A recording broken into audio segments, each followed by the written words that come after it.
Watching Thor: Love and Thunder is like sucking a fart out of an ass.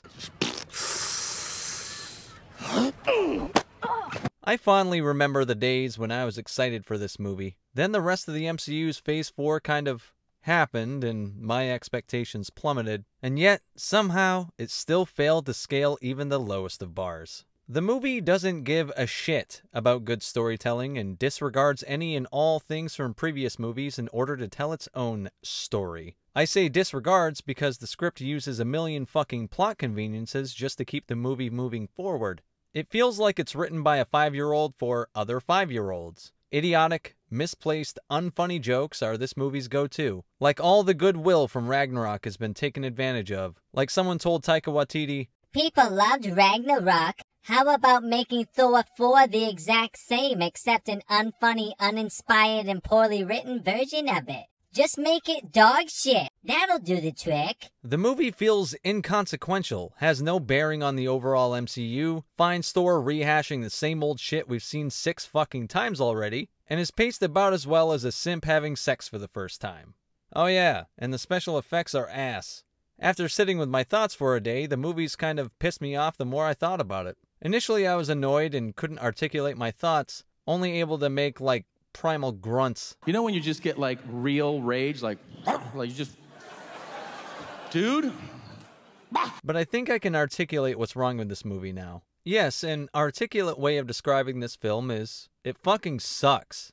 Most everything about it. No, it's not just me being fed up with watching actors walk around against a green screen with obvious CGI surroundings during every single scene. No, it's not just that I'm tired of superhero films increasingly appearing like they're off an assembly line. No, I'm not just tired of bait and switch bullshit. I'm tired of terrible fucking writing. I'm tired of it. I started this channel just a few months ago, so I had an outlet to share my grievances with the state of affairs in cinema. And at this point, enough revenue's generated by them to pay for my tickets at least. So the channel's reason enough to keep going, but I certainly don't blame anyone else for stopping. Avengers Endgame came out in 2019, and in that short time, oh how the mighty have fallen. As I usually warn if it's warranted, this review/video essay is for people who've seen the movie or don't care about spoilers and just want to hear me poop on this thing. The movie opens with the first of its 2 in total good moments, with Christian Bale's Gore comforting his daughter as they both lay dying of starvation and dehydration on some desert world. He prays to his god, whoever the fuck, for help and receives nothing. This is the movie's few bright spots. Christian Bale is the shit. He acts his ass off in this movie, and as he usually does, gives it his all. Then the shit writing comes in immediately. Nothing annoys me more than plot contrivances. Well, after Gore's daughter dies, an oasis appears near him and he finds his god he was praying to just sitting there, eating grapes and shit with some flower folk. There's a random dead body, and the god conveniently tells Gore that the random body was a guy out to kill him, and the guy could have done it too, because the spooky black sword lying next to him has the ability to slay gods. Gore's like, "Hey, would have been nice if you helped me. You're my god, I devoted myself to you." And the god's like, "Fucking nope, I don't help losers." Then the god gets mad that Gore doesn't like him being a dick, and in a tussle, Gore grabs the sword that conveniently happens to be laying there, that conveniently can kill gods, that the god conveniently told Gore about before telling him to get fucked, and Gore kills the god. See where I'm going here? This is one of 1,000 plot contrivances that just absolutely kills my fucking soul. And don't worry, I'll go over some more to give you a laugh. Even if you laugh once, that's one more time than you'd laugh at this joke of a fucking movie. Next, we find Thor where we left him off in Endgame, fucking around with the Guardians, but just like I predicted in the previous video, they're in it for about 5 minutes before Taika finds a reason for them to fuck off. You see, they find out that Lady Sif is in dire need of help, and the Guardians are like, "But there are a lot of people that need help. You go!" And thus, the contrived reason for Thor separating from them is complete. I remember when fans thought that the next Thor would be an exciting romp with this crew, but somehow we all forgot that Taika likes to disregard whatever came before, so anything cool can get fucked in the name of screaming goats. And giant goats. Oh, look at those! They are wonderful. Yes, they are. They also scream quite a lot. Haha. Nice. Too bad this one-time joke is used about 80,000 times throughout the movie. Thor finds Lady Sif, and what could be a heartfelt scene between longtime friends and warriors is flatlined and undercut by a shitty joke. Just like every scene in this goddamn movie. Sif tells Thor about Gorr, and yeah, the main characters in this movie are two people named Thor, one Gorr, and another Korg. Yep, and informs Thor that New Asgard is going to be attacked next. After a dozen or so additional jokes fall flat with no one in my theater laughing, the movie jumps to Jane Foster, who's apparently dying of stage 4 cancer. Thankfully, Taika has retroactively decided that Thor told Mjolnir to protect her during some flashback scenes of Jane and Thor's life together before they started fighting and it all fell apart. Yeah, what story are you gonna tell? This one, right? Not the part about how I pay all the fucking bills! So it calls to her and she fucks off to New Asgard to retrieve it. Thor and Korg arrive right after Gorr arrives, and Mighty Thor is there too. So yeah, Thor, Gorr, and Korg are all here. Beautiful. Apparently, Mjolnir can reform when it feels like it. Plot convenience? That would have been convenient at any point during Ragnarok, Infinity War, and Endgame. But fuck me, what do I know? Apparently, Lady Thor is immediately as badass as regular Thor despite his thousands of years of battle experience because girl power. King Valkyrie helps out or whatever, but she's basically here because she's having sex with the director. I mean, she's super important to the plot. And we all know she's known as King instead of Queen because she's a strong female character. But totally not because the filmmakers are trying to pander, because we all know the only way to validate a feminine character is to give her decidedly masculine traits and titles. Traits and titles that are deemed toxic, but only if possessed by males. So anyway, Gorr kidnaps some kids so that Thor will try and find him because villain reasons. Thor, Korg, and Valkyrie decide they'll need help from all the gods to stop Gorr. Are you keeping up with the names? So they seek help from Zeus in some place where all the gods hang out and fuck each other. Thor gets stripped to his bare ass while the female characters are completely desexualized because the MCU has a funny sense of what equality is. And to stop Gorr from killing gods, Thor kills Zeus with his own lightning bolt weapon and steals it. Yep, that's basically it. Korg gets killed too, or so I wish. Now, there's an after-credits scene that shows Zeus isn't dead, but Thor blows a fucking hole through Zeus's chest, so for the story narrative, it was safe to assume he was done for. The funniest part of the whole thing is how dumb this shit is. We also find out that Mjolnir is granting Natalie Portwoman the power of Thor, but she's also still dying.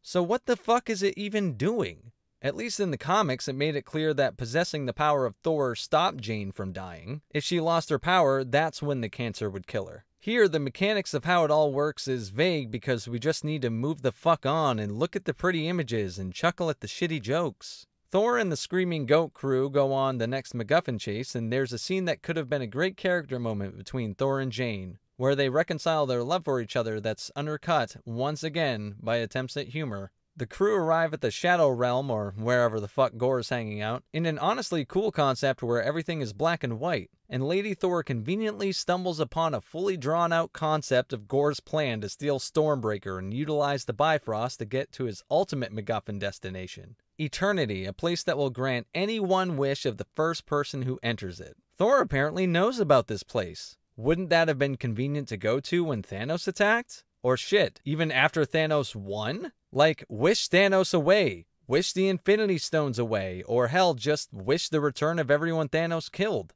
Once Lady Thor finds out Gorr's plan, instead of using Stormbreaker to just go to eternity themselves and wish Gorr away or wish for literally anything to save the universe, she just throws the fucking axe. Why? Because the story has to continue. Duh. They fight, Thor recalls Stormbreaker, and because Valkyrie gets injured during a fight to save the galaxy, Jane apparently decides they need to leave instead of stopping Gorr. Yep. Then, as they're leaving through the Bifrost, Gorr grabs Stormbreaker and Thor loses his grip. Yes, that happens too. Gorr, who isn't anywhere as powerful as Thor, hangs onto the axe and Thor loses his grip. Why? Because the story needs to continue. Duh. Now that Gorr has access to the Bifrost and can go to eternity at any time and wish them all dead, in this dire need for a sense of urgency, they all decide to chill and lick their wounds back on Earth. Why? Because the movie doesn't give a shit. Duh. Jane's dying, and Thor's like, "Don't use Mjolnir again. It's killing you, and you'll totally be dead if you do it one more time." And then Valkyrie's like, "Hey Thor, I know we initially went to get an entire army of gods to fight Gore, but now Jane and I are hurt, so you should probably go do this all by yourself." And Thor's like, "I think you're right. And maybe in a moment of need, Jane will sense it and decide to use Mjolnir one more time to save me, even though it means she'll die, so then she'll be the hero of my movie." And Valkyrie's like, "Sounds awfully convenient to me. You should probably definitely go do that." And Thor's like, "Yeah, I'm gonna fucking go do that." Thor goes back to the Shadow Realm and frees the kids, and then gives them all the power of Thor, so he has his own little army. Wait. Did Thor have this ability the entire time? Was it Zeus's thunderbolt that allowed him to do that? If so, how'd he know it could? Awfully fucking convenient. If he's had this ability the whole time, might have been pretty helpful at any point in time in the MCU's history, huh? This scene's perfect because the 5-year-olds that are his little army really represent the writing style of this movie. Childish. The movie wraps up with the obvious. Natalie Portwoman shows up to save Thor's ass because he can't do it alone, as she destroys the Necrosword and dooming herself to death via the cancer and died on a Tuesday. But not before saying the cringiest shit you've ever heard in your life. You've lost Lady Thor. First off, the name is Mighty Thor. Eat my hammer! My favorite feature of the movie, telling the audience how to see the character instead of letting things speak for themselves. Nothing like some good on-the-nose pandering to satisfy the mouth breathers. Even Gore gets in on the cringe with some blunt dialogue stating, "I'm dying," as, well, he's dying. I'm dying. The movie is basically bookended by the second of the only 2 good scenes in the film, once again featuring Christian Bale, who I can't speak highly of enough, as he decides to wish for his daughter back instead of killing the gods. It's well acted, but just showcased another plot contrivance. Gore wanted to kill the gods because his wouldn't save him at the beginning of the film. Since he can obviously be shown something powerful enough to change his mind, wouldn't Thor arriving to save the kids prove to him that not all gods are bad? And please don't be a dumbass and use the Necrosword as an excuse. Even if it corrupted him, it was already destroyed and he still went into eternity to wish all the gods dead. So get fucked if you're going to use that. This one can't be explained away, it's just more shit. Anyway, Jane dies in Thor's arms in a scene that once again could have been good if given any chance to breathe, but much like the rest of the film, it's edited like ass and poorly paced, so we just move right the fuck on. Thor takes on the responsibility of raising Gore's daughter, and the movie thankfully ends. There's so much that went wrong in this movie, what I've talked about so far doesn't even begin to cover it. There's a reason I'm not the only one shitting on this movie. There's a reason it's underperforming at the box office. Even normies aren't appreciating this kind of factory-produced, assembly line garbage anymore. All this movie did was simply prove that Ragnarok was a special film.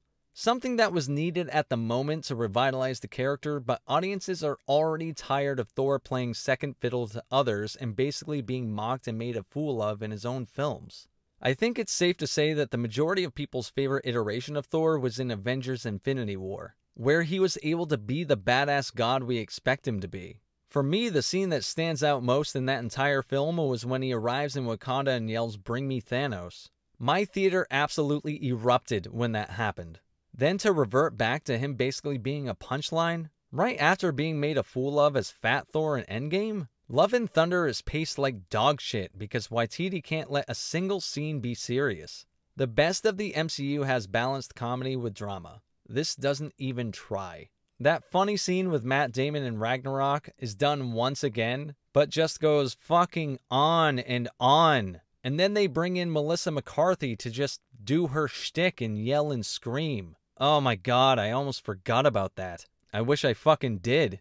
Since Taika clearly doesn't give a shit about writing a coherent storyline, he's basically making a comedy film. So it should be funny, right? Since Love and Thunder is anything but funny, what are we even fucking watching? My audience barely chuckled at a few jokes. Ragnarok this was not, despite Marvel trying and failing to replicate it. There's nothing quite like a running joke throughout a movie that isn't even funny the first time you hear it. Jane is trying to come up with a catchphrase as Thor. Oh my god, this is shit. It is a table of shit. I've made a couple videos now talking about how Phase 4 of the MCU has been a mess, but at this point it's safe to call it a fucking disaster. Marvel has gone from the gold standard of modern movie franchises to a complete mess in just a couple years. I expected some hard times after Avengers Endgame, but with a fourth Thor movie, a Doctor Strange sequel that teased the X-Men's arrival, and a Spider-Man multiverse film, I figured we were still in good hands. Yeah, no. The deal between Sony and Disney is keeping Spider-Man in the MCU, and ironically, it might be Disney that benefits most from this because the MCU wouldn't have a single good movie since 2019 if it wasn't for No Way Home. I honestly cannot stress enough how fucking disappointing this movie was, even after having low expectations because of the trailers. I guess the best I can say is it's better than Doctor Strange in the Multiverse of Madness, and it at least subverted my expectations of a full-on Thor replacement for future installments with a Lady Thor, but it's clear that's only because of who agrees to keep making these movies, and who just wanted one last giant paycheck. Not to mention, we have a little baby Lady Thor lined up for when Hemsworth does decide to hang up the axe. Taika Waititi is a talented person, but is also kind of a one-trick pony. He's got a cool trick, but maybe the one time with Ragnarok is enough. Don't let him continue fucking up an already convoluted MCU timeline with his disregard for obvious plot holes so he can put in some shitty, unfunny jokes. Perhaps his desire to cast Natalie Portman in a Star Wars movie without realizing she'd already been in 3 should tell you he doesn't actually give a shit about anything to do with the franchise other than whatever the hell he thinks is clever at the time. A talented cast, the biggest budget you could ask for, and Guns and fucking Roses couldn't even save this one. In conclusion, Thor Love and Thunder is Keanu Reeves taking his shit. Till next time, GG's only.